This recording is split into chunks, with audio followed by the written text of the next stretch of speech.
नमस्कार दोस्तों, आज की इस वीडियो में हम सीखेंगे जुपिटर प्लैनेट यानी बृहस्पति ग्रह के बारे में। आज हम जानने वाले हैं कि जुपिटर प्लैनेट जो होता है वो कितना बड़ा होता है, सूर्य से इसकी कितनी दूरी है, इसका व्यास कितना है और इसके कितने सैटेलाइट्स यानी उपग्रह हैं, और भी बहुत सारी चीजें मैं आपको बताने वाला हूं। तो चलिए इस वीडियो को स्टार्ट करते हैं।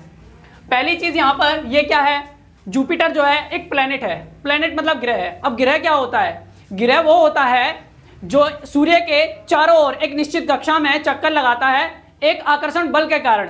दूसरा, जिसके आसपास कोई आकाशीय पिंडों की भीड़ भाड़ नहीं होती, यानी उसके आसपास का जो एरिया होता है वो बिल्कुल साफ होता है। तो ये क्या है, ग्रह की परिभाषा हो गई।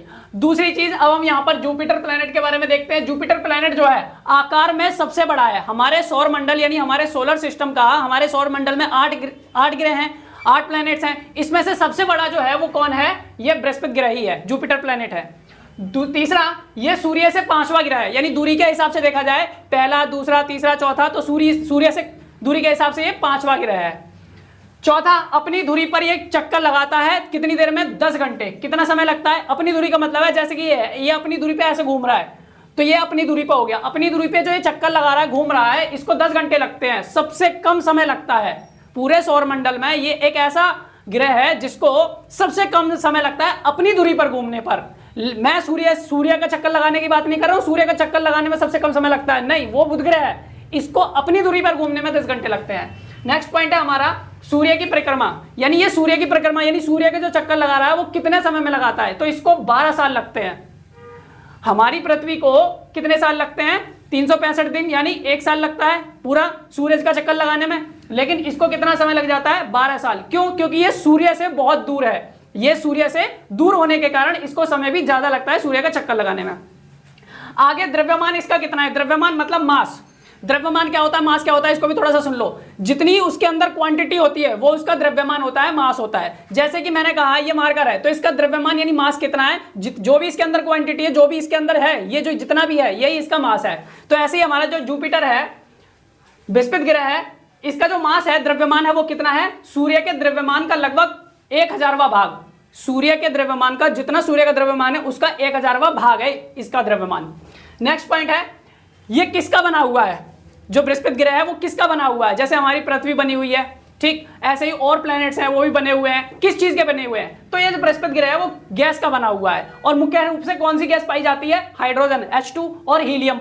ये 2 गैसें मुख्य रूप से इसमें पाई जाती है। यानी गैसों का क्या है, गोल घूमता हुआ हम बोल सकते हैं, एक समूह बोल सकते हैं इसको, ठीक। तो एक गैसों से बना हुआ और घूम रहा है सूर्य के चारों ओर। इसका व्यास यानी डायामीटर, इसका डायामीटर यानी व्यास होता है पृथ्वी के व्यास का 11 गुना अधिक। कितना? जितना व्यास पृथ्वी का है उसका 11 गुना है इसका, इतना व्यास है इसका। नेक्स्ट पॉइंट हमारा सूर्य से दूरी। सूर्य से दूरी इसकी कितनी है? तो सूर्य से दूरी इसकी लगभग है 778.5 मिलियन किलोमीटर, 778.5 मिलियन किलोमीटर। इतनी दूर है ये सूर्य से।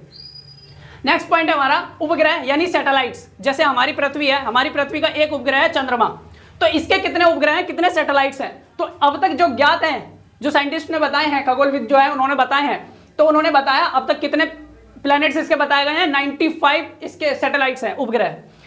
तो 95 उपग्रह यानी चंद्रमा में से इसका सबसे बड़ा जो सैटेलाइट है यानी चंद्रमा है वो कौन सा है? ज्ञानीमीड, उसका नाम है ज्ञानीमीड। सबसे बड़ा जो इसका चंद्रमा यानी उपग्रह यानी सैटेलाइट है वो कौन सा है? ज्ञानीमीड। इसका व्यास कितना है? व्यास क्या होता है? व्यास सुन लो, ध्यान से समझ लो।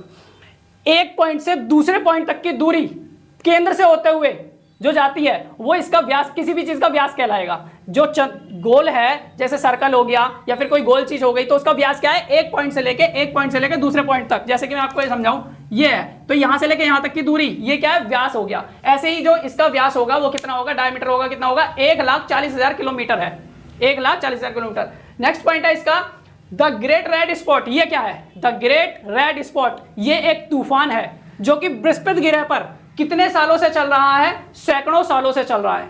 इसको सैकड़ों साल हो गए, कई साल हो गए, और ये तूफान अभी तक उस ग्रह पर चल रहा है। नेक्स्ट हमारा, इसमें 1300 पृथ्वियां समा सकती हैं। कितना बड़ा है ये? इतना बड़ा है कि पृथ्वियां, इसके अंदर 1300 पृथ्वियां आसानी से आ जाएंगी।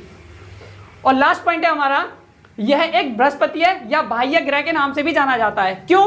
क्योंकि ये जो है हमारे जो प्लैनेट्स हैं, हमारे जो ग्रह हैं, उनको दो भागों में बांटा गया है, एक आंतरिक और दूसरा बाह्य है। तो ये बाहर के हैं, ये जो है बाहर वाले में आता है, तो ये बृहस्पति ग्रह या बाह्य ग्रह भी कहलाता है और इंग्लिश में इसको जोवियन या आउटर प्लैनेट भी कहते हैं। तो आज के लिए इतना ही था। नेक्स्ट वीडियो में हम नेक्स्ट प्लैनेट के बारे में जानेंगे।